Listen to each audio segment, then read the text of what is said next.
റോമാലേഖനത്തിലെ ഒരു വാക്യത്തിലേക്ക് നിങ്ങളുടെ ശ്രദ്ധ തിരിക്കാനാണ് എനിക്ക് ദൈവത്തിന് നിയോഗമുള്ളത്. റോമാലേഖനം 8-ാം അധ്യായത്തിൻ്റെ 29-ാമത്തെ വാക്യം വായിച്ചുകൊണ്ട് ഇന്ന് രാത്രിയുള്ള ദൈവവചന ശുശ്രൂഷയിലേക്ക് പ്രവേശിക്കാനാണ് ഞാൻ ആഗ്രഹിക്കുന്നത്. Romance chapter 8:29. മുന്നറിഞ്ഞവരെ തന്റെ പുത്രൻ അനേകം സഹോദരന്മാരിൽ ആദ്യജാതൻ ആകേണ്ടതിന് അവന്റെ സ്വരൂപത്തോട് അനുരൂപരാകുവാൻ മുൻ നിയമിച്ചിരിക്കുന്നു. ഒരു വാക്യം കൂടെ. മുൻ നിയമിച്ചവരെ വിളിച്ചും വിളിച്ചവരെ നീതീകരിച്ചും നീതീകരിച്ചവരെ തേജസ്കരിച്ചു വരികയും. ആമേൻ. Thank you. ദൈവം ഈ വചനങ്ങളാൽ നമ്മെ ഇന്ന് രാത്രി അനുഗ്രഹിക്കട്ടെ. ആ വാക്യം ഒന്നുകൂടെ ശ്രദ്ധിച്ചു നോക്കുമോ?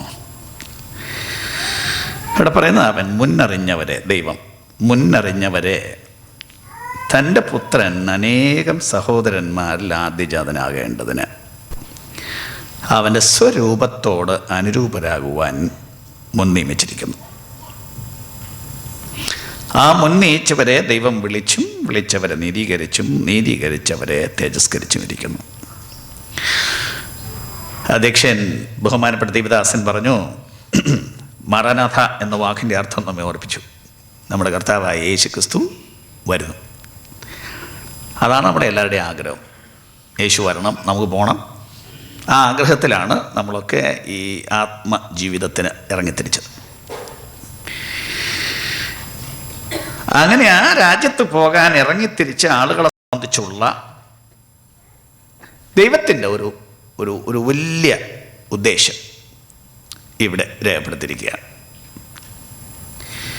കുറേ വേദശാസ്ത്രങ്ങൾ അവിടെ ഉണ്ട്. ദൈവത്തിൻ്റെ മുന്നറിവിനെ സംബന്ധിച്ചും മുൻ നിയമനത്തെ സംബന്ധിച്ചും പിന്നീടുള്ള 2-3 അധ്യായങ്ങൾ വിശദീകരിക്കുന്നുമുണ്ട്. എന്നാലും എനിക്കതിനകത്ത് ഒരു കാര്യമാണ് ഇന്ന് രാത്രി നിങ്ങളുടെ ശ്രദ്ധയിൽ കൊണ്ടുവരാനുള്ളത്. അവിടെ പറയുന്നത് ദൈവം മുന്നറിഞ്ഞവരെ, സകലവും പണ്ടേ അറിയാവുന്ന ദൈവം ആ തൻ്റെ മുന്നറിവിനൊത്തവണ്ണം ആളുകളെ മുൻ നിയമിച്ചിരിക്കുന്നു. ആ നിയമിച്ചിരിക്കുന്നത് ദൈവത്തിൻ്റെ ഒരു പ്രത്യേക ഉദ്ദേശത്തോടുകൂടെയാണെന്ന്. അത് പറഞ്ഞിരിക്കുന്നത് നോക്കുക, പ്രയോഗം അവൻ്റെ പുത്രൻ അനേകം സഹോദരന്മാരിൽ ആദ്യജാതൻ ആകേണ്ടതിന് അവൻ്റെ സ്വരൂപത്തോട് അനുരൂപരാകുവാൻ മുൻ നിയമിച്ചിരിക്കുന്നു. ലളിതമായി പറഞ്ഞാൽ ദൈവപുത്രൻ്റെ തനി രൂപത്തോട് നാം അനുരൂപപ്പെടാനാണ് ദൈവം നമ്മെ മുൻ നിയമിച്ചത്. ഇതാണ് ദൈവത്തിൻ്റെ മനസ്സിലിരിക്കുന്ന കാര്യം. അപ്പം അങ്ങനെ മുൻ നിയമിച്ചവരെ ഇവിടെ പറയുന്നു ദൈവം വിളിച്ചു. ആ കാര്യത്തിന് വേണ്ടി സുവിശേഷത്താൽ ദൈവം വിളിച്ചു. അപ്പം ആ കാര്യം നടപ്പാക്കാനുള്ള നടപടികളിലേക്ക് ദൈവം പ്രവേശിച്ചു. വിളിച്ചു, വിളിച്ചവരെ നീതീകരിച്ചു, നീതീകരിച്ചവരെ ദൈവം തേജസ്കരിക്കുന്നു. അപ്പം ദൈവം അതിൻ്റെ ആ പ്രോസസ്സിലാണ് ആ ഉദ്ദേശം നിവർത്തിക്കാൻ വേണ്ടി. നമ്മളെല്ലാവരെയും കുറിച്ചുള്ള കാര്യമാണ്. നമ്മൾ രക്ഷിക്കപ്പെട്ട് ദൈവത്തെ സേവിക്കാൻ ഇറങ്ങി തിരിച്ചവരാണെങ്കിൽ നമ്മളെക്കുറിച്ചുള്ള ദൈവത്തിൻ്റെ ഉദ്ദേശം, നമ്മുടെ മനസ്സിൽ എന്താ ഉദ്ദേശം ഇരിക്കുന്നതെന്നുള്ളതല്ല ഇവിടുത്തെ പ്രധാന പ്രശ്നം. പക്ഷേ ഇത് ദൈവത്തിൻ്റെ ഉദ്ദേശം നമ്മുടെ മനസ്സിലായെങ്കിലേ ശരിയാവുള്ളൂ. ദൈവത്തിൻ്റെ അസൽ ഉദ്ദേശം എന്ന് പറയുന്നത് തൻ്റെ പുത്രൻ്റെ സ്വരൂപത്തോട് അനുരൂപരാകുക. അപ്പോൾ ആ വാക്യം ഒന്ന് സൂക്ഷിച്ചു നോക്കും. ദൈവത്തിൻ്റെ സ്വരൂപം എന്ന് പറഞ്ഞാൽ ദൈവപുത്രൻ്റെ തനി രൂപത്തോട് അനുരൂപപ്പെടാൻ. ശരിക്കും പറഞ്ഞാൽ യേശുവിനെ പോലെ തന്നെ ആയിത്തീരാനാണ് നമ്മളെ ദൈവം മുൻനിയമിച്ചിരിക്കുന്നത്. അതിൽ കുറഞ്ഞൊരാഗ്രഹം ദൈവത്തിനില്ല. ദൈവപുത്രൻ്റെ തനി രൂപത്തോട് നമ്മൾ അനുരൂപപ്പെടണം, അതുപോലെ ആയിത്തീരണം. എന്നിട്ട് വിശദീകരിക്കുവാൻ ഉപയോഗിച്ചിരിക്കുന്ന ഒരു പ്രയോഗമാണ് തൻ്റെ പുത്രൻ അനേകം സഹോദരന്മാരിൽ ആദ്യജാതനാകേണ്ടതിന് എന്ന് പറഞ്ഞാൽ, ലളിതമായിട്ടങ്ങ് പറഞ്ഞാൽ അവിടുന്ന് ആദ്യജാതൻ, നമ്മളെല്ലാം പിന്നീടുള്ള ജാതന്മാർ. യേശു ജ്യേഷ്ഠൻ, നമ്മളൊക്കെ അനിയന്മാരും അനിയത്തിമാരും. ചില വീട്ടിലെ പിള്ളേരെ കണ്ടാൽ ഒരുപോലെ ഇരിക്കും. എല്ലാ പിള്ളേരും അതുപോലൊക്കെ ഇല്ല, എല്ലാ വീട്ടിലും അതുപോലെ ഒത്തുവരത്തില്ല. എന്നാലും ഇപ്പം കണ്ടാൽ ഒറ്റയടിക്ക് പറയാൻ പറ്റത്തില്ലെങ്കിലും ഒന്ന് സൂക്ഷിച്ചു നോക്കൂ നിങ്ങൾ. ആ കൊച്ചേത് വീട്ടിലാന്ന് പറയാം. അങ്ങനെയാണ് ദൈവം മനുഷ്യരെ ഉണ്ടാക്കുന്നത്. ഒരു 50% എങ്കിലും അപ്പൻ്റെ അമ്മയുടെയും ഛായ മക്കൾക്ക് കാണും. ചിലത് തനിയാണ്. എന്നാൽ ഇവിടെ പറയുന്നത് ഒറ്റ നോട്ടത്തിൽ നോക്കിയാൽ യേശുവിനെ നോക്കിയിട്ട്, അല്ല യേശുവിനെ അറിയാവുന്നവർ നമ്മളെ നോക്കി വെച്ച് പറയണം യേശുവിന് അനിയൻ പോകുന്നു എന്ന് പറയണം ഒരു നോട്ടത്തിന്. അല്ലാതെ വളരെ സൂക്ഷ്മമായി പരിശോധിച്ച് കുറേ നാൾ എല്ലാം നിരീക്ഷിച്ച് നോക്കിയിട്ടല്ല, ഒറ്റ നോട്ടത്തിന് പറയണം യേശുവിന് അനിയൻ പോകുന്നു. അപ്പം അങ്ങനത്തെ ഒരു രൂപത്തിൽ നമ്മെ എത്തിക്കാനാണ് ദൈവത്തിൻ്റെ ആഗ്രഹം എന്നാണ് ഈ പുസ്തകം പറയുന്നത്. അതൊക്കെ കേട്ടാൽ വിശ്വസിക്കാൻ വലിയ ബുദ്ധിമുട്ട് തോന്നും. ഇപ്പം ആരോട് ചോദിച്ചാലും അവർ പറയട്ടെ യേശുവിനെ പോലെ ആയിത്തീരുക എന്ന് പറഞ്ഞാൽ മനുഷ്യർക്ക് വല്ലതും സാധിക്കുന്ന കാര്യമാണ്. നമ്മുടെ മനസ്സിൽ നല്ലൊരു പങ്ക് ആളുകളും എഴുതിയിട്ടിരിക്കുന്ന കാര്യം യേശുവിനെ പോയി ആയിത്തീരാൻ ഭൂമിയിൽ ഒരാളെ കൊണ്ടും ഒക്കില്ല. പിന്നെ വചനം ഇങ്ങനെയൊക്കെ പറയുന്നു. നമ്മുടെ ദൈവം ചുമ്മാതെ വല്ലതും പറയുന്ന ദൈവമാണോ? നമ്മുടെ ദൈവം പറയുന്നത് മുഴുവൻ അർത്ഥമാക്കുന്ന ദൈവമല്ലേ? ഒരു വാക്കിനും മാറ്റമില്ലല്ലോ. ദൈവം ഒന്ന് പറഞ്ഞിട്ട് വേറൊന്ന് അർത്ഥമാക്കുന്ന ദൈവമല്ല. ദൈവം പറയുന്നത് അതുപോലെ 100% അർത്ഥമാക്കുന്ന ദൈവമാണ്. അങ്ങനെയാണെങ്കിൽ ദൈവത്തിൻ്റെ ആഗ്രഹം നിങ്ങളെക്കുറിച്ചും എന്നെക്കുറിച്ചും ദൈവപുത്രൻ്റെ തനി രൂപത്തിൽ നമ്മൾ എത്തണം എന്നാണ്.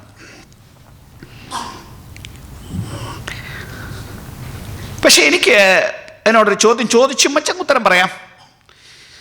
മുമ്പ് പറഞ്ഞ കാര്യം ഒന്നുകൂടെ പറയാണ്.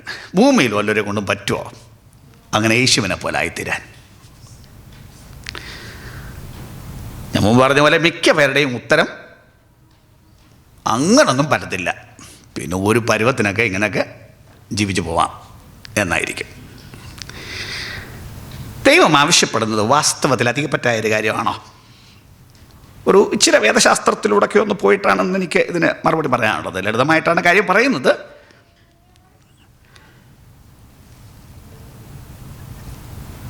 അല്പം ദൈവവചനത്തിലേക്ക് പോയാൽ എന്താണ് ഇതിൻ്റെ പിന്നിലെ ന്യായം? What is the rational behind it? Why is God expecting us to become just like His Son? അതൊരു വലിയ മാനദണ്ഡമാണെന്ന് നമുക്കറിയാം. ഭയങ്കര മാനദണ്ഡം, നമുക്ക് ഊഹിക്കാൻ മേലാത്തൊരു മാനദണ്ഡം. വാസ്തവത്തിൽ അത് സാധ്യമാണോ? ദൈവം അങ്ങനെ എന്താ ആവശ്യപ്പെടുന്നത് എന്ന് പരിശോധിച്ചാൽ എന്തായാലും ഒടുവിലൊരു ദിവസം നമ്മളെല്ലാം സ്വർഗത്തിൽ പോകാൻ ആഗ്രഹിക്കുന്നവരാ. സ്വർഗത്തിലിരിക്കുന്ന ആളുകളെ ഒന്ന് നോക്കണം. 1 യോഹന്നാൻ 3-ാം അധ്യായത്തിൻ്റെ 1-2 വാക്യങ്ങൾ നമുക്കറിയാവുന്ന വാക്യങ്ങളാണ്. എങ്കിലും ഒന്ന് വായിച്ചാലോ?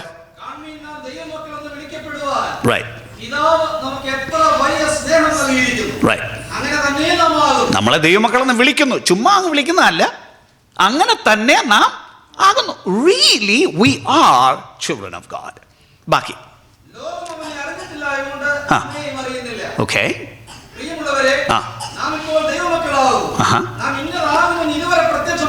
റൈറ്റ്.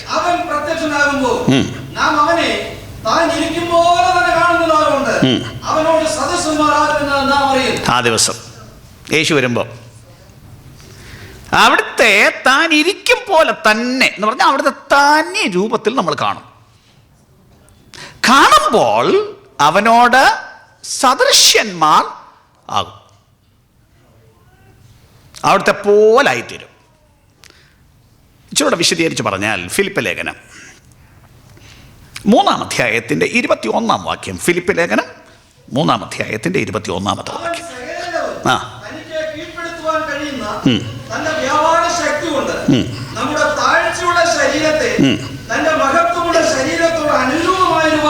കണ്ടില്ലേ ആ പ്രയോഗം? യേശുവിനെ പോലെ ആയിത്തീരും എന്ന് പറഞ്ഞാൽ അവിടെ പറയുന്നത് നമ്മുടെ ഈ താഴ്ചയുള്ള ശരീരത്തെ അവന്റെ മഹത്വമുള്ള ശരീരത്തോട് അനുരൂപമായി രൂപാന്തരപ്പെടുത്തും. ഭയങ്കര മഹത്വമുള്ളവന്റെ ശരീരം. യേശുവിൻ്റെ മഹത്വമുള്ള ശരീരം ഒത്തിരി പേര് കണ്ടിട്ടില്ല. യേശു ജഡത്തിൽ ജീവിച്ചപ്പോൾ ആ വലിയ മഹത്വം സാധാരണ അവിടത്തേൽ തങ്ങിയില്ല. മറുരൂപമലയിൽ ശിഷ്യന്മാരെ വിളിച്ചുകൊണ്ടുപോയി, അവരിൽ 3 പേരെ വിളിച്ചുകൊണ്ടുപോയി സ്വല്പനേരം ഒന്ന് കാണിച്ചപ്പോൾ മാത്രമേ ആ മഹത്വം ചിലരെങ്കിലും കണ്ടുള്ളൂ. അതും ശിഷ്യന്മാരെ എല്ലാവരെയും കാണിച്ചില്ല. ആ ഇന്നർ സർക്കിൾ 3 പേരെ മാത്രം കാണിച്ച ഒരു മഹത്വമാണ്. അപ്പം ജഡത്തിൽ ജീവിച്ചപ്പോൾ അത് കണ്ടില്ല. യേശു ഉയർത്തെഴുന്നേറ്റ് അവർക്ക് പ്രത്യക്ഷപ്പെട്ടപ്പോഴും ആ മഹത്വമൊന്നും അത് കണ്ടില്ല. എന്നാൽ യേശു ക്രിസ്തുവിൻ്റെ സ്വർഗാരോഹണത്തിന് ശേഷം ശൗൽ യേശുവിനെ ഒന്ന് കണ്ടു, ഒരു മിന്നലടിക്കുന്നത് കണ്ടു. ഭയങ്കര തേജസ് വന്നു. അവൻ്റെ ശരീരത്തിന് താങ്ങാൻ മേലാതെ അവൻ നിലത്ത് വീണു. അതിൻ്റെ പ്രഭ നിമിത്തം, ഞാൻ നാടൻ മലയാളത്തിൽ പറയാണ്, അവൻ്റെ കണ്ണും പൊട്ടിപ്പോയി. പിന്നെ ഒരു ഉപദേശി വന്ന് പ്രാർത്ഥിച്ചാണ് അവൻ്റെ കാഴ്ച തിരിച്ചു കിട്ടിയത്. ഭയങ്കര മഹത്വം. വെളിപ്പാട് പുസ്തകം 1-ാം അധ്യായത്തിൽ യോഹന്നാൻ അപ്പോസ്തലൻ പത്മോസിൽ വെച്ച് യേശുവുമായിട്ട് ഭയങ്കര അടുത്ത ആളായിരുന്നു. യേശുവിനെ നെഞ്ചോട് ചാരിയിരുന്ന ആളാണ് ജഡത്തിൽ ജീവിച്ചപ്പോൾ, അത്രയ്ക്ക് ക്ലോസ് ആയിട്ടിരുന്ന ആള്. പക്ഷേ പത്മോസിൽ അവനെ കണ്ടപ്പോ എന്തോ ഒരു ഭയങ്കര ശോഭ. അവൻ്റെ മുഖം സൂര്യൻ ശക്തിയോടെ പ്രകാശിക്കുന്നത് പോലെ, അവൻ്റെ കണ്ണ് അഗ്നിജ്വാലയ്ക്കൊത്തത്, അവൻ്റെ കാൽ ഉലയിൽ ചുട്ടുപഴിപ്പിച്ച വെള്ളോട്ടിന് സദൃശ്യം. അവനെ കണ്ടിട്ട് ഞാൻ മരിച്ചവനെ പോലെ അവൻ്റെ കാൽക്കൽ വീണു. താങ്ങാൻ പറ്റില്ല അവനെ കണ്ടപ്പം. ഭയങ്കര തേജസ് കണ്ടപ്പം ഈ ശരീരത്തിന് ഉൾക്കൊള്ളാൻ പറ്റാതെ മരിച്ചവനെ പോലെ അവൻ്റെ കാൽക്കൽ വീണു. നാടി പിടിച്ചു നോക്കിയാൽ നാടി എടുപ്പില്ലാത്തതുപോലെ ഒരു കിടപ്പ്. അത്രയ്ക്ക് ഭയങ്കര പ്രഭയാണ് അവിടത്തേക്ക്. നമ്മുടെ താഴ്ചയുള്ള ശരീരത്തെ, ഇന്ന് നമ്മുടെ ഈ ശരീരത്തെ അവൻ്റെ മഹത്വമുള്ള ശരീരത്തോട് അനുരൂപമായി രൂപാന്തരപ്പെടുത്തും. അവിടുത്തെ തേജസ് ഈ ശരീരത്തിന്റെ മേൽ നൽകി യേശുവിനെ പോലെ ശരീരത്തിലും പ്രത്യക്ഷപ്പെടുന്ന വരുന്ന ഒരു സ്ഥിതിയിലാണ് സ്വർഗത്തിലെ ആളുകൾ ഇരിക്കുന്നത്. സ്തോത്രം. എങ്ങനെയെങ്കിലും കുറച്ചു പേരെ ഭൂമിയിൽ നിന്ന് തട്ടിക്കൂട്ടി സ്വർഗത്തിൽ കൊണ്ടിരുത്തുന്ന ഒരിടം അല്ല സ്വർഗം. യേശുവിനെ പോലെ ആയിത്തീർന്ന, അകവും പുറവും യേശുവിനെ പോലെ ആയിത്തീർന്ന ആളുകളുടെ ഇടമാണ് സ്വർഗം എന്നതുകൊണ്ട് തിരുവെഴുത്ത് വിളിച്ചു പറയുകയാണ്, ഇതിൽ കുറഞ്ഞ ഒരു ഉദ്ദേശം ദൈവത്തിൻ്റെ ഇല്ല. ഇവിടെ ഇരിക്കുന്ന ഓരോരുത്തരെ കുറിച്ചും ദൈവത്തിന്റെ ആഗ്രഹം, നിങ്ങൾ യേശുവിന്റെ തനി രൂപത്തിലെത്തണം. യേശുവിനെ കണ്ടിട്ട് നമ്മെ നോക്കിയാൽ ചേട്ടനും അനിയനും എന്ന് പറയത്തക്ക രൂപത്തിൽ എത്തിച്ചേരുക എന്നുള്ളതാണ് ദൈവത്തിന്റെ ആഗ്രഹം. ആമേൻ. ഭൂമിയിൽ ഒത്തിരി പേര് തങ്ങളുടെ കണ്ണിന്റെ മുമ്പാകെ ഹീറോസിനെ വെക്കുന്നവരാണ്, പ്രത്യേകിച്ച് ചെറുപ്പക്കാർ. അവർക്ക് ജീവിതത്തിൽ കുറേ ലക്ഷ്യങ്ങളുണ്ട്.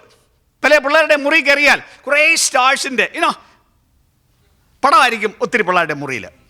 അപ്പം അവരുടെ മനസ്സിലിരിക്കുന്ന അതാണ്, ഒന്നുകിൽ ഒരു കളിക്കാരൻ, അങ്ങനെ എന്തെങ്കിലും. കാരണം അവരുടെ മനസ്സിലിരിക്കുന്ന ആ ഐഡിയൽ എന്ന് പറയുന്നത് അതുപോലെ ആവണമെന്നുള്ളതാണ്. നിങ്ങളുടെ മനസ്സിലെ ഐഡിയൽ എന്താണ്? ഇത്രയും നാളായി ഈ ഉള്ളത്തിൽ സ്ഥാപിച്ച ഐഡിയ ശരിക്കും അങ്ങനെ ചിന്ത വന്നിട്ടുണ്ടോ? എനിക്കങ്ങ് യേശുവിനെ പോലെ ആവണമെന്ന്. ദൈവത്തിൻ്റെ ആഗ്രഹം അതാണ്. ഇന്ന് രാത്രി ആദ്യം ഇതിനകത്തോട്ട് കയറിയിട്ട് അത് സാധിക്കുമോ ഇല്ലയോ എന്ന് വചനത്തിലൂടെ നോക്കാം. ദൈവം പറയുന്നു അതാണ് സാധിക്കേണ്ടത്. അത് സാധിക്കണമെന്ന് ദൈവം പറഞ്ഞിട്ടുണ്ടെങ്കിൽ അത് സാധിക്കും, അത് സാധിക്കാൻ പറ്റും. ഞാൻ പറഞ്ഞല്ലോ, എന്താണ് അങ്ങനെ പറയുന്നതിൻ്റെ റാഷണൽ? നമുക്കൊന്ന് നോക്കാം. അങ്ങനെ പറ്റുമോ? ഉൽപ്പത്തി പുസ്തകം 1-ാം അധ്യായം 26-ാം വാക്യം. ദൈവം മനുഷ്യനെ ഉണ്ടാക്കി, നമുക്കറിയാവുന്ന വാക്യം, എങ്കിലും ഒന്ന് വായിച്ചോളൂ. ആ, നോക്കുക പ്രയോഗം, നമ്മുടെ സ്വരൂപത്തിൽ, നമ്മുടെ സാദൃശ്യപ്രകാരം. അതല്ലേ റോമാലേഖനം 8-ാം അധ്യായം 29-ാം വാക്യത്തിൽ പറഞ്ഞത്? തൻ്റെ സ്വരൂപത്തിൽ, തൻ്റെ സാദൃശ്യപ്രകാരം മനുഷ്യനെ ഉണ്ടാക്കുക എന്ന് ദൈവം പറഞ്ഞു. ദൈവം അങ്ങനെ ഉണ്ടാക്കിയെന്നാണ് വേദപുസ്തകം പറയുന്നത്. തൻ്റെ സ്വരൂപത്തിൽ, തൻ്റെ സാദൃശ്യപ്രകാരം. വേദശാസ്ത്രമൊക്കെ പറയുമ്പോൾ ആ സാദൃശ്യം എന്താണെന്ന് പറയാൻ ബുദ്ധിമുട്ടുണ്ട്, ആത്മീയ സാദൃശ്യമാണ് എന്നൊക്കെ പറയും. എനിവേ, ശരീരരൂപം നമുക്കറിയില്ല ദൈവത്തിൻ്റേത്. വേദപുസ്തകം പറയുന്നത് ദൈവത്തെ ആരും ഒരു നാളും കണ്ടിട്ടില്ല. ദൈവത്തിന് കൈയുണ്ടെന്നും കാലുണ്ടെന്നും വായുണ്ടെന്നും വർത്താനം പറയുന്നതും നടക്കുന്നതും ഒക്കെ വേദപുസ്തകം പറഞ്ഞിട്ടുണ്ട്. പക്ഷെ അങ്ങനെ ദൈവത്തെ നമ്മൾ ശരീരരൂപത്തിൽ കണ്ടിട്ടില്ല എന്നുള്ളത് കൊണ്ട് ദൈവത്തിൻ്റെ രൂപം എന്താണെന്ന് പറയാൻ നമുക്ക് ആർക്കും അറിയില്ല. തന്നെയല്ലേ വേദപുസ്തകം തെളിച്ചു പറയുന്നു ദൈവത്തെ ആരും ഒരു നാളും കണ്ടിട്ടില്ല. ബട്ട് ആദ്യത്തെ മനുഷ്യനെ ദൈവം ഉണ്ടാക്കിയപ്പോഴേ അവൻ്റെ കൂടെ ഇറങ്ങി വരുമായിരുന്നല്ലോ, അവൻ്റെ കൂടെ നടക്കുമായിരുന്നല്ലോ, അവൻ്റെ കൂടെ സംസാരിക്കുമായിരുന്നല്ലോ, നടക്കാൻ പറ്റുമായിരുന്നല്ലോ. പാപം ചെയ്ത ദിവസം ദൈവം വന്നപ്പോഴല്ലേ പറയുന്നത് ദൈവമേ എനിക്ക് വരാൻ പറ്റില്ല. അന്ന് പറയുന്നു എനിക്ക് നാണം തോന്നുന്നു, ഞങ്ങൾ നഗ്നരാണ്. ഈ പുസ്തകം പറയുന്നത് നേരത്തെ അവർക്ക് തുണിയില്ലായിരുന്നു. ദൈവം ഉണ്ടാക്കിയപ്പോഴേ വസ്ത്രം കൊടുത്തല്ല അവരെ ഉണ്ടാക്കിയത്. പക്ഷെ അന്ന് അവർക്ക് നാണം തോന്നിയില്ല. പാപം ചെയ്ത ദിവസം അവർക്ക് തോന്നുന്നു അവർ നഗ്നരാണ്, അവർക്ക് നാണം തോന്നി. ദൈവം പറഞ്ഞ് ഇറങ്ങി പുറത്തെന്ന് പറഞ്ഞു. അപ്പം ആ ദിവസം വരെ ദൈവത്തിൻ്റെ കൂടെ ഇരിക്കാനും നടക്കാനും കാണാനും ഉള്ള അവസരവും അവകാശവും അവനുണ്ടായിരുന്നു. അവന് കാണാമായിരുന്നു. അവരുടെ ശരീരരൂപം അന്നത്തെ നമുക്കറിയില്ല. എങ്കിലും വരാനുള്ള ദിവസം കൂടി നോക്കിയാൽ, ഈ കാര്യമെല്ലാം കൂടെ ഒന്നിച്ചിട്ടാൽ, വരാനുള്ള ദിവസം ദൈവപുത്രൻ്റെ തനി രൂപത്തിൽ മഹത്വമുള്ള ശരീരത്തോട് അനുരൂപമായി നമ്മെ രൂപാന്തരപ്പെടുത്തും എന്നാണ് തിരുവെഴുത്തെങ്കിൽ, ഉണ്ടാക്കിയപ്പോഴും ആ ഒരു മഹത്വത്തിലാണ് ഉണ്ടാക്കിയത്. ആ തേജസ് അവനിൽ വസിച്ചിരുന്നത് കൊണ്ട് ദൈവത്തെ കാണാം. അത് വിട്ടുപോയത് കൊണ്ട് ഇപ്പം കണ്ടാൽ നമ്മുടെ ശരീരത്തിന് താങ്ങാൻ പറ്റില്ല. ദൈവത്തെ അവിടുത്തെ മഹത്വത്തിൽ ഇന്നും ഭൂമിയിൽ ഒരുത്തനും കണ്ടാൽ നിൽക്കാനും താങ്ങാനും കഴിവുണ്ടാവില്ല. അതിൻ്റെ വലിയ പ്രഭാവത്തിൽ നമ്മൾ കാണാത്തത് കൊണ്ടാണ് നമ്മൾ വലിയ കാര്യമൊക്കെ പറയുന്നത്. പക്ഷെ പ്രഭാവത്തിൽ കണ്ടാൽ ഒരു മനുഷ്യനും താങ്ങാൻ മേലാത്ത പ്രഭാവം അവിടത്തേക്ക് ഉണ്ട്.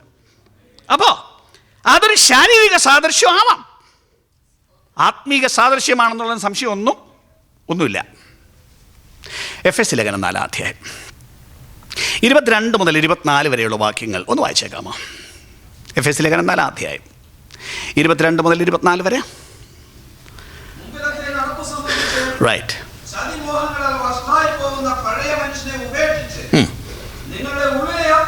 റൈറ്റ്, അവിടെയാണ് പ്രയോഗം, നിങ്ങളുടെ ഉള്ളിലെ ആത്മാവ് സംബന്ധിച്ച്.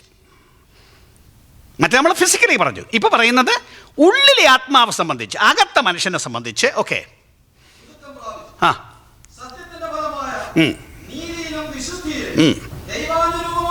കണ്ടില്ലേ, ദൈവാനുരൂപമായി സൃഷ്ടിക്കപ്പെട്ട പുതുമനുഷ്യൻ, ഉള്ളിലെ ആത്മാവ് സംബന്ധിച്ച്. അപ്പൊ ഇന്നുള്ള ആ കാര്യം പറയുന്നത് ഉള്ളിലെ ആത്മാവ് സംബന്ധിച്ച് പുതുക്കം പ്രാപിച്ച് ദൈവാനുരൂപമായി, ദൈവത്തിന് അനുരൂപമായി സൃഷ്ടിക്കപ്പെട്ട പുതുമനുഷ്യൻ. ഉള്ളിൽ ദൈവം മനുഷ്യനെ സൃഷ്ടിച്ചത് ഒറിജിനലി ദൈവാനുരൂപത്തിലാണ്. സ്തോത്രം. ഇന്ന് പുതുജനനത്തിൽ വന്നിരിക്കുന്നു, അതാണ്, അത് പിന്നെ പറയാം. അപ്പം ഉണ്ടാക്കിയത് ദൈവത്തിൻ്റെ തനി രൂപത്തിലാണ്. പക്ഷെ പാപം നിമിത്തം അത് പോയി നമ്മൾ പറയും. ആ ദൈവത്തിൻ്റെ ആന്തരികമായ സ്വഭാവ ഗുണങ്ങളോടുകൂടെ ഒറിജിനലി ഉണ്ടാക്കി എന്ന് ഏതായാലും അവിടെ വ്യക്തമാണ്.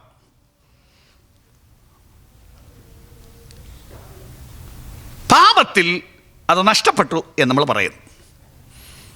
ഓക്കെ, ഫിസിക്കലി ഏതായാലും ആ മഹത്വം മനുഷ്യന് പോയി. ഉണ്ടാക്കിയ മഹത്വം ഇന്ന് മനുഷ്യന് ഇല്ല. മഹത്വം പോയ ദിവസം അവന് നാണം തോന്നി. ദൈവത്തോട് കൂടി ഇരിക്കാനുള്ള അവസരം ഇല്ലാതെ പോയി, അതിന് അർഹതയില്ലാതെ പോയി. ദൈവം അവിടുന്ന് പുറത്താക്കി. ഞാൻ മുമ്പ് പറഞ്ഞ പോലെ ഇന്നും നമ്മൾ രക്ഷിക്കപ്പെട്ടു എന്ന് പറയുമ്പോൾ പോലും ആ മഹത്വം താങ്ങാനുള്ള കഴിവ് നമ്മുടെ ശരീരത്തിന് ഇല്ലതാനും. ഫിസിക്കലി അത് നഷ്ടപ്പെട്ടു പോയി.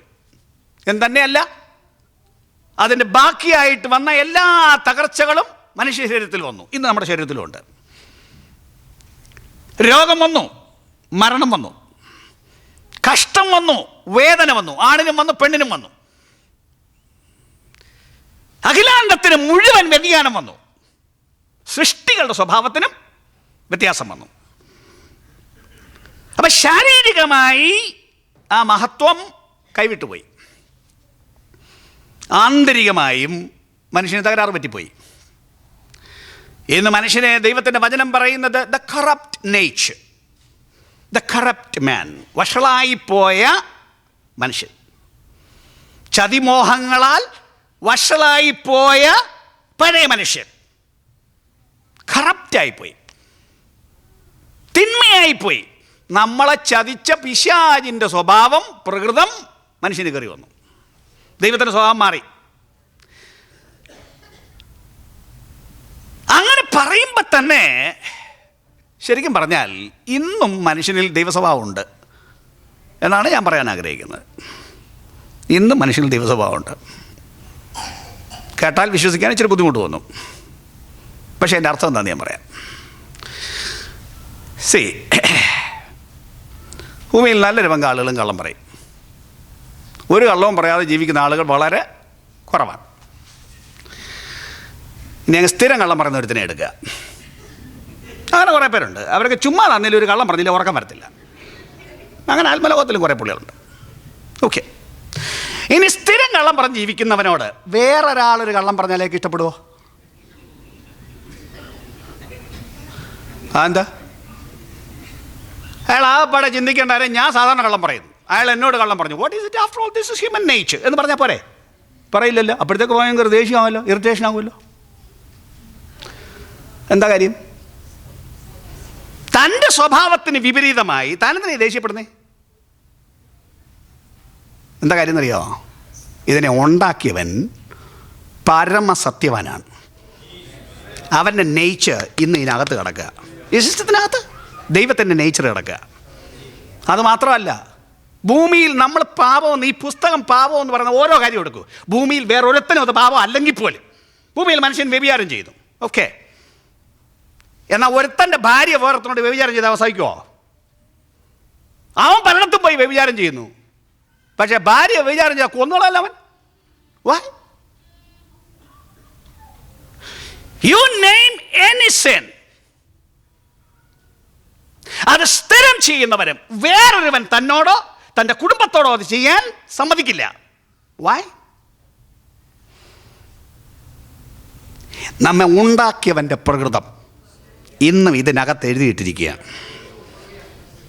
പക്ഷേ അത് പ്രവർത്തന നിരതമല്ല. It's not operative. നമ്മുടെ ജീവിതത്തിൽ കൂടെ പുറത്തു വരുന്നില്ല. എന്നാൽ ഇതിൻ്റെ അടിത്തട്ടിൽ ഇന്നും ദൈവത്തിൻ്റെ സ്വഭാവം കിടക്കുന്നു. താനി ദൈവ സ്വഭാവം ഇതിനകത്ത് കിടക്കുകയാണ്.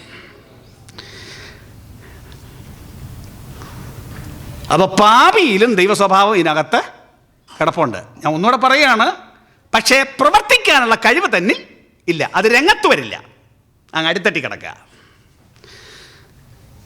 ആമേൻ. രക്ഷിക്കപ്പെടുക എന്ന് പറഞ്ഞാൽ വാസ്തവത്തിൽ എന്തോന്നാ? മുമ്പ് വായിച്ച വാക്യത്തിലേക്ക് ഒന്നുകൂടെ തിരിച്ചു പോയാൽ, രക്ഷിക്കപ്പെടുക എന്ന് പറഞ്ഞാൽ നമ്മൾ എഴുന്നേറ്റ് ദൈവമേ കുഴപ്പമൊക്കെ പറ്റിപ്പോയി, സോറി, ക്ഷമിക്കണേ എന്നൊന്ന് പറയുന്നതാണോ വാസ്തവത്തിൽ രക്ഷിക്കപ്പെടുക എന്ന് പറഞ്ഞാൽ? മുമ്പ് വായിച്ച വാക്യത്തിലേക്ക് ഒന്നുകൂടെ വരാം. എഫേസ്യ ലേഖനം 4-ാം അധ്യായം 22 മുതൽ 24 വരെയുള്ള വാക്യങ്ങൾ ഒന്നുകൂടെ വായിച്ചാൽ, നടപ്പ് സംബന്ധിച്ച്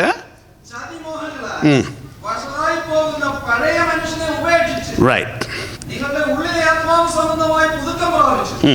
സത്യത്തിന്റെ ഫലമായ നീതിയിലും വിശുദ്ധിയിലും ദൈവാനുരൂപമായി സൃഷ്ടിക്കപ്പെട്ട പുതിയ മനുഷ്യനെ ധരിച്ചുകൊള്ളുക. റൈറ്റ്. അപ്പോൾ വാക്യങ്ങൾ ഒന്നുകൂടെ സൂക്ഷിച്ചു നോക്കിക്കോളൂ. മുമ്പിലത്തെ നടപ്പ് സംബന്ധിച്ച് ചതിമോഹങ്ങളാൽ, ചതിക്കുന്ന മോഹങ്ങളാൽ, നമ്മുടെ ഒത്തിരി മോഹം, നമുക്കറിയില്ല എന്തോ കുഴപ്പമെന്ന്, പക്ഷേ ചെയ്തു പോയാൽ ചതിക്കും. നമ്മളെ ചതിക്കുന്ന മോഹങ്ങളാൽ നമ്മളെ വഷളാക്കിയ പഴയ മനുഷ്യനെ ഉപേക്ഷിച്ച് ആ പഴയ മനുഷ്യനെ കളഞ്ഞു. അതൊക്കെ നമുക്കറിയാവുന്ന വാക്കും. നിങ്ങളുടെ ഉള്ളിലെ ആത്മാവ് സംബന്ധമായി പുതുക്കം പ്രാപിച്ച് സത്യത്തിൻ്റെ ഫലമായ നീതിയിലും വിശുദ്ധിയിലും ദൈവാനുരൂപമായി സൃഷ്ടിക്കപ്പെട്ട പുതുമനുഷ്യനെ ധരിച്ചിരിക്കുന്നില്ല. പുതിയ ജനത്തിൽ സംഭവിച്ചിരിക്കുന്ന വേദപുസ്തകം പറയുന്നത് ദൈവ അനുരൂപമായി അകത്ത് സൃഷ്ടി നടന്നതാണ്. അപ്പോൾ വാക്ക് ശ്രദ്ധിച്ചു നോക്കും. പഴയ മനുഷ്യനെ കളഞ്ഞു. അപ്പം ഇത് കേവലം ഒരു പാപമോചനം അല്ല, ഇത് കേവലം ഒരു അനുതാപം അല്ല, ഇത് കേവലം ഒരു ഏറ്റുപറച്ചിലല്ല. അകത്ത മനുഷ്യൻ ദൈവ അനുരൂപമായി നമ്മളെ ഉണ്ടാക്കിയപ്പോഴുള്ള നിലയിലേക്ക് മടക്കിക്കൊണ്ടുവരുന്ന ആത്മാവിൻ്റെ പ്രക്രിയയാണ് നമ്മിൽ നടന്ന പുതുജനനം. ദൈവത്തിന് മഹത്വം. ഞാൻ ഒന്നുകൂടെ തറപ്പിച്ച് പറയുകയാണ്, പാപമേറ്റു പറഞ്ഞ് അനുതാപം തോന്നിയ ഒരു കാര്യം മാത്രമല്ലിത്, അതെല്ലാം അതിനകത്തുണ്ട്. പക്ഷേ അകത്ത് നടക്കുന്ന കാര്യം ദൈവ അനുരൂപമാക്കി ഇതിനെ മടക്കി കൊണ്ടുവരികയാണ്. ദൈവത്തിന് സ്തോത്രം. ദൈവാനുരൂപമായി മടക്കി കൊണ്ടുവരികയാണ്. ദൈവാനുരൂപമായി മടക്കിക്കൊണ്ടിരുന്നു എന്ന് പറയുമ്പോൾ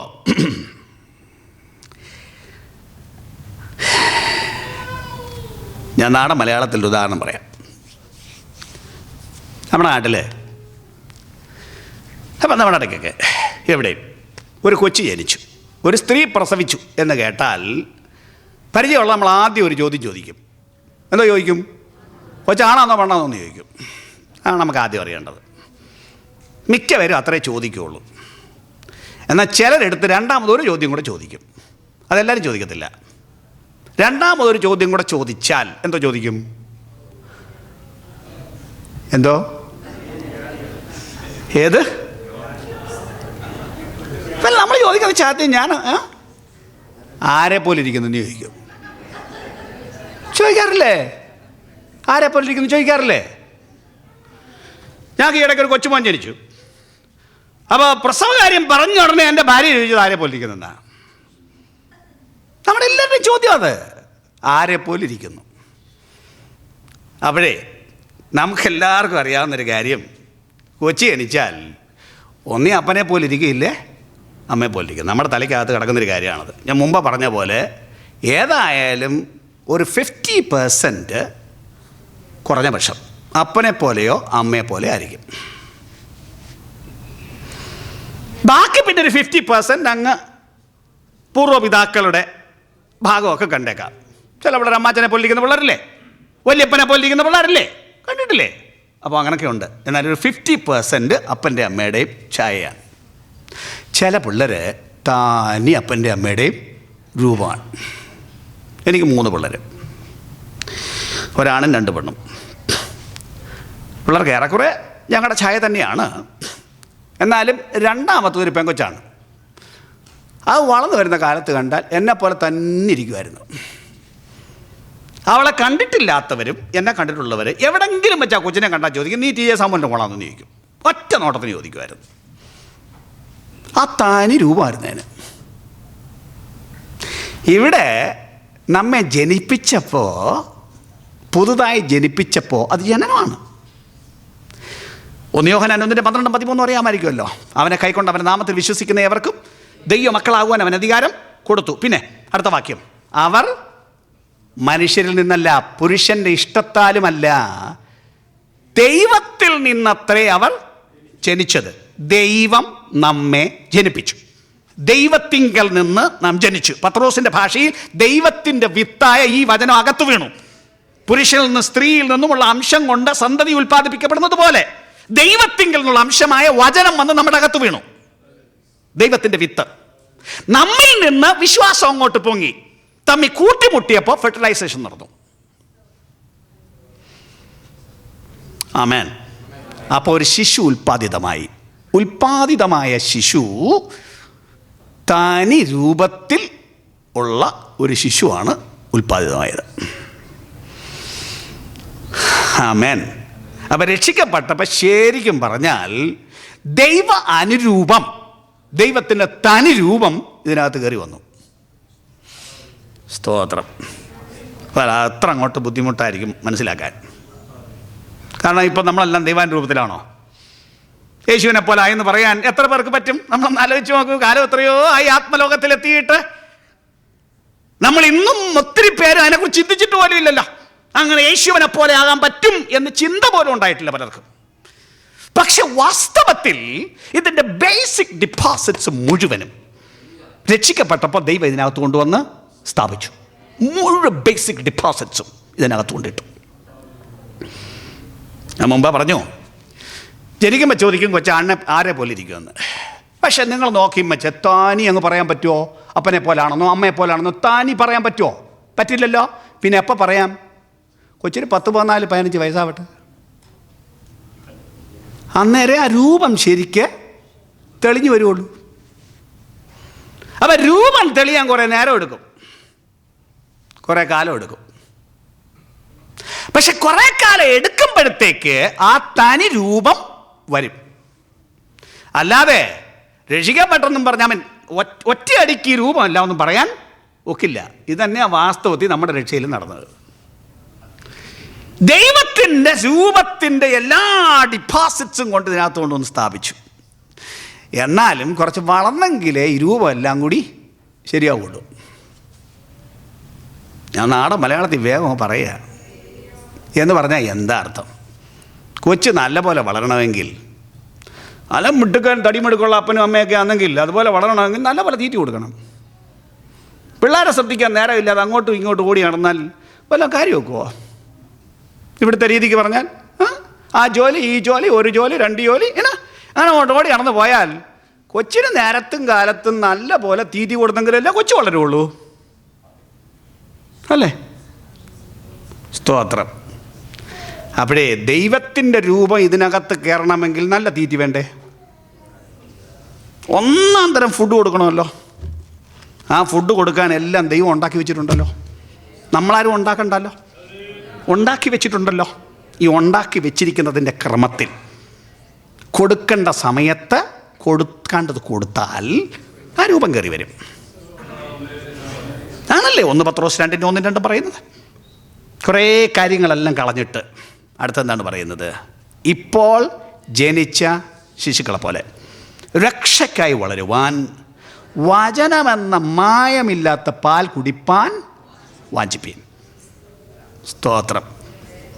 ദൈവത്തിൻ്റെ തനി രൂപം ഇതിനകത്ത് വളരണമെങ്കിൽ നല്ല ആഹാരം കൊടുക്കണം.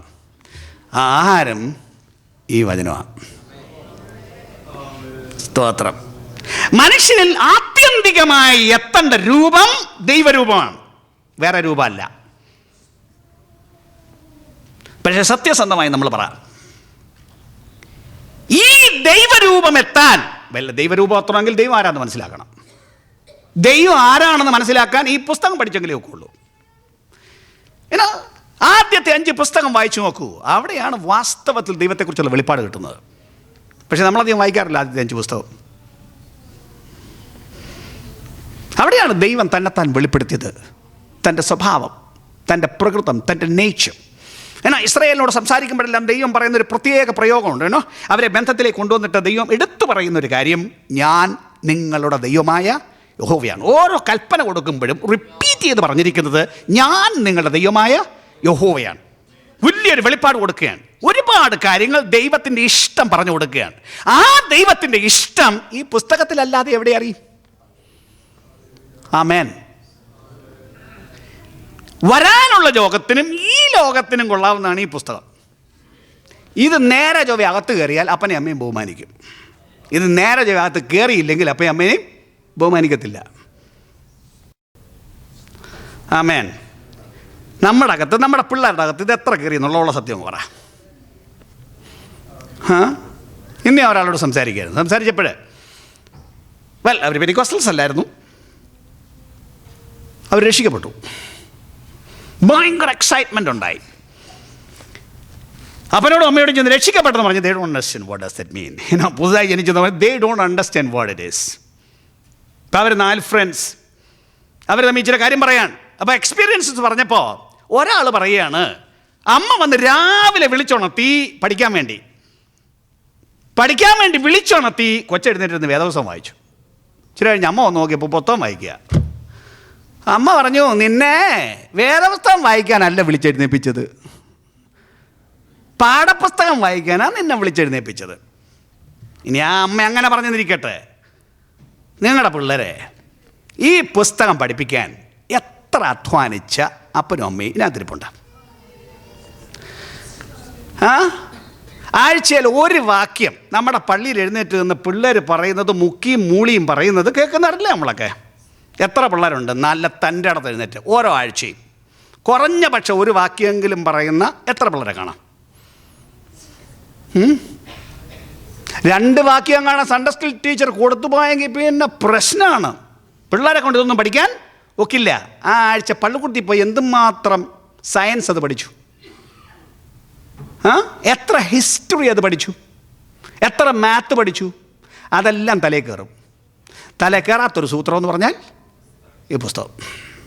ഇതല്ലേ നമ്മുടെ ശാസ്ത്രം? ആമേൻ. പിന്നെങ്ങനെയാണ് ദൈവാനുരൂപം ഉണ്ടാവുന്നത്? ദൈവാനുരൂപം ഉണ്ടാകണമോ? ബാക്കി ഏത് പഠിക്കുന്നതിനേക്കാൾ ഉപരിയായി ഇത് പഠിക്കണം. ഇത് മൊത്തം അകത്ത് കയറണം. ഇതിനകത്ത് വിട്ട് കളയാൻ ഒരു കാര്യമില്ല. നമ്മുടെ അകത്ത് കയറണം, നമ്മുടെ മക്കളുടെ അകത്ത് കയറണം.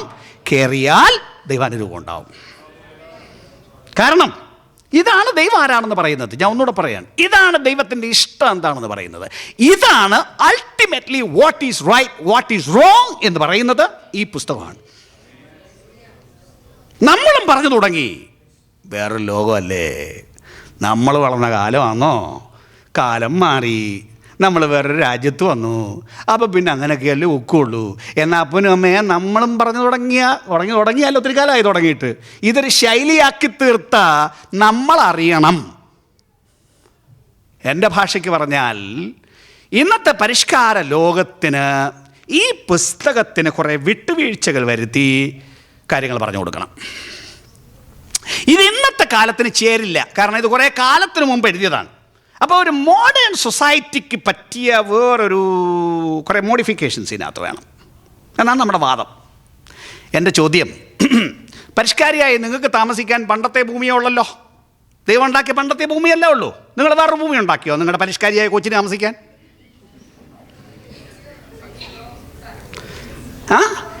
നിങ്ങളെ കൊച്ചു കൂടിയ മിടുക്കൻ, ഭയങ്കര ബഹുമിടുക്കൻ, അവന് പഴയ സൂര്യനെ പോരാ, ഇയാൾക്ക് വേറൊരിടത്ത് ഉണ്ടാക്കി കൊടുക്കണം. നിങ്ങളുണ്ടാക്കിയോ? ആ കൂടിയവനല്ലേ, സ്പെഷ്യൽ അല്ലേ, അവന്റെ ഓക്സിജൻ വേറെ സൂപ്പർ നിങ്ങളുണ്ടാക്കി.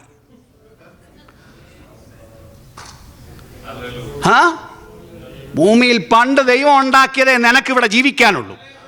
അപ്പൊ പിന്നെ ദൈവത്തിന്റെ പുസ്തകം മാത്രം കൊള്ളില്ലെന്ന് പറഞ്ഞാൽ where is your logic? Where? എന്റെ ദൈവം പരിമിതനായ ദൈവമല്ല, ആദിയിൽ അവസാനം അറിയുന്നവൻ.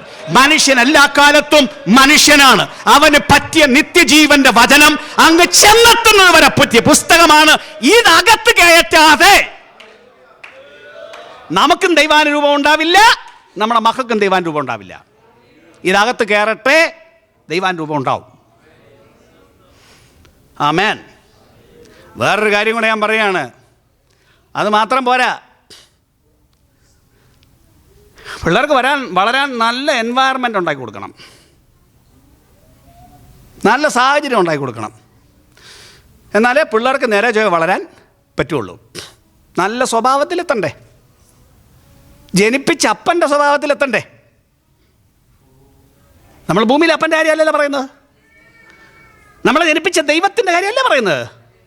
അപ്പോൾ അതിന് വളരാൻ പറ്റിയൊരു അന്തരീക്ഷം വേണ്ടേ? അതിന് ചിലരെ കണ്ടു വളരാൻ വേണ്ടേ? സ്തോത്രം. നിങ്ങൾക്കറിയാമല്ലോ, കുടുംബഛിദ്രം ഉണ്ടാകുന്ന വീട്ടിൽ വളരുന്ന ഒറ്റ കൊച്ചിരിയാവോ? ഒക്കില്ലല്ലോ. അതാകെപ്പാടെ തകർന്നല്ലേ വളരുന്നത്, ഡിസ്റ്റോർട്ടഡ് അല്ലേ. സ്തോത്രം. എത്ര വീട്ടിൽ ആത്മീയത്തിന് ചേരുന്ന ശുദ്ധ വാക്കാണ് ഉപയോഗിക്കുന്നത്? ആത്മീയരുടെ വീട്ടിൽ കൊള്ളാത്ത വാക്ക് ഉപയോഗിക്കുന്ന അനേക ആളുകളില്ലേ. എത്ര വീട്ടിൽ പട്ടിയും പൂച്ചയൊക്കെ വിളിക്കും? നിങ്ങൾ പട്ടിയും പൂച്ചയും വിളിച്ചിട്ട് കൊച്ചു അത് വിളിച്ചാൽ നിങ്ങൾക്ക് കൊല്ലം ചെയ്യാൻ പറ്റുമോ? എൻ്റെ ഭാഷയെ പറയാണ്, പോകുന്നിടത്തെങ്ങാനും കേട്ടും മച്ചു വന്ന് വിളിച്ചാൽ ഒരു പെരുക്ക് കൊടുക്കും. ഞാൻ നാടൻ മലയാളത്തിലങ്ങ് പറയുക, ഒരു പെരുക്ക് കൊണ്ട് കാര്യം ശരിയാവും. ആ സത്യം നിങ്ങളുടെ വീട്ടിൽ കേട്ടും മച്ചത് വിളിച്ചാൽ നിങ്ങൾക്ക് ഒരു വകയും ചെയ്യാൻ പറ്റില്ല. ആമേൻ. എന്തിനാ പള്ളി? എഫേസ് ലേഖനം 4-ാം അധ്യായം 11 മുതൽ 16 വരെ ഒന്ന് വേഗം ഒന്ന് വായിച്ചു വിട്ടേക്കാമോ? വ്യാഖ്യാനിക്കേണ്ടതാണെങ്കിലും. റൈറ്റ്.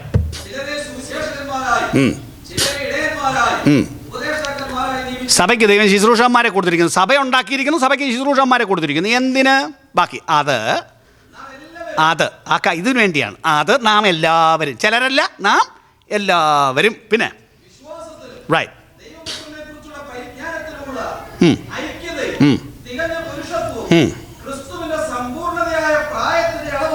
നോക്കുക പ്രയോഗം, തികഞ്ഞ പുരുഷത്വവും. നമ്മൾ ഈ ആണത്വം എന്ന് പറയുന്നത് തന്നെ അതൊരു സ്പെഷ്യൽ ക്വാളിറ്റി ആയിട്ടാണ് നമ്മൾ പറയുന്നത്. ഇവിടെ പറയുന്നത് തികഞ്ഞ പുരുഷത്വവും പിന്നെ ക്രിസ്തുവിൻ്റെ സമ്പൂർണതയായ പ്രായത്തിൻ്റെ അളവും പ്രാപിക്കുവോളം വിശുദ്ധന്മാരുടെ യഥാസ്ഥാനത്തിനായുള്ള ശുശ്രൂഷയുടെ വേലയ്ക്കും. റൈറ്റ്. ഇനിയും 15-ാം വാക്യം വായിച്ചാൽ